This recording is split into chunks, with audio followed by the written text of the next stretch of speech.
Welcome to the CWK Report.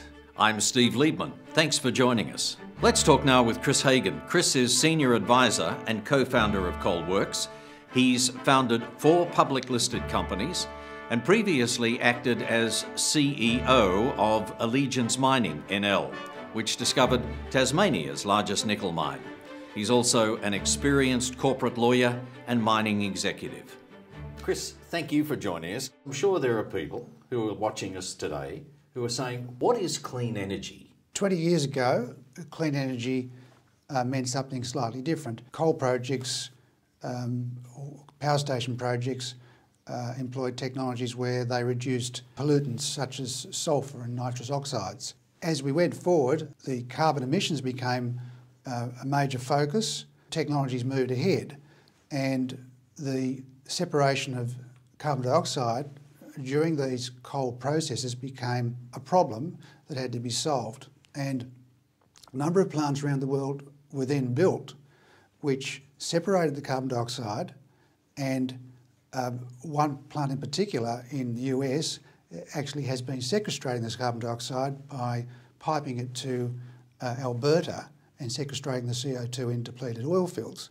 So these cutting-edge technologies have paved the way for a new generation of coal projects which can sequestrate CO2 and at the same time eliminate or minimise the traditional pollutants that we talked about 20 years ago. But what about the extra significance, if indeed there is one, of clean energy strategies? Oakland's has a significance apart from being a clean energy project. We would have the capability of producing 6% of Australia's petrol using a 24,000 barrel a day plant, which is one of the plant sizes we've had under close consideration.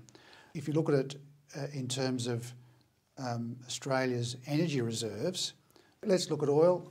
Australia's oil reserves are about 3.5 billion barrels. If you considered Oakland's coal converted to oil or converted to petrol, it would be equivalent to over 1 billion barrels, which would put it at just under a third of Australia's energy reserves in terms of oil. So there's a national significance here.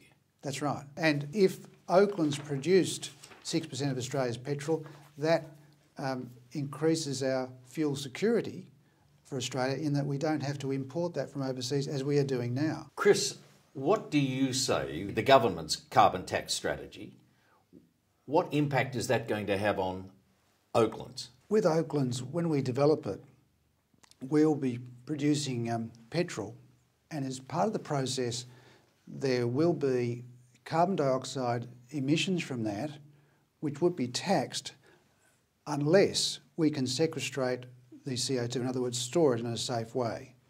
Now, we actually have some strategies as to how we would store carbon dioxide. We have saline aquifers beneath Oakland's, which are basically salty water reservoirs, which we know chemically are good sinks for carbon dioxide. We have a plan to investigate the possibility of storing CO2 in these salty aquifers. We have a second strategy as well.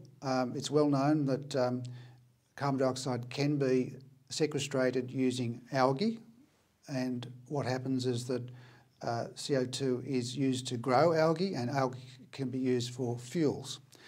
A third strategy we have is that because our process involves the intermediate product of methanol, chemists know that by recirculating carbon dioxide you create more methanol.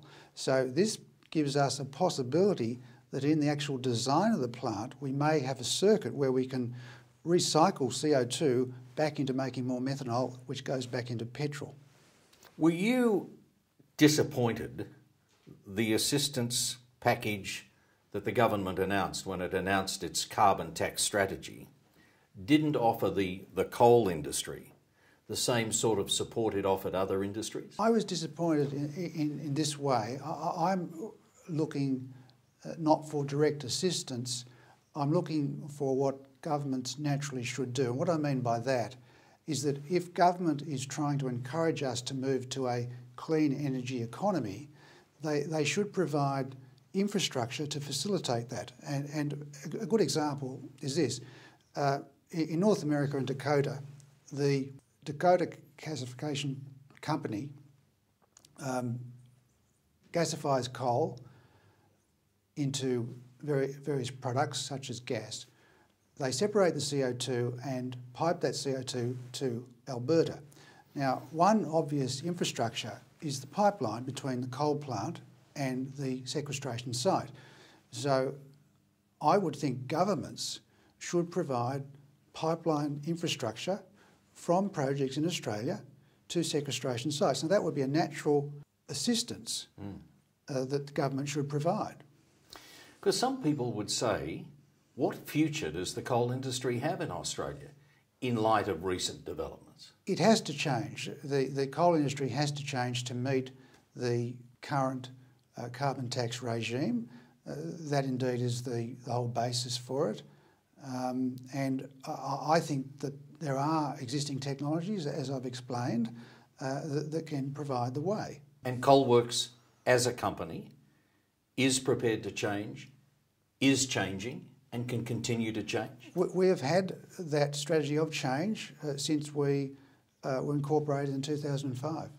Thanks for joining us. My pleasure. And that's our CWK report. Till next time, I'm Steve Liebman.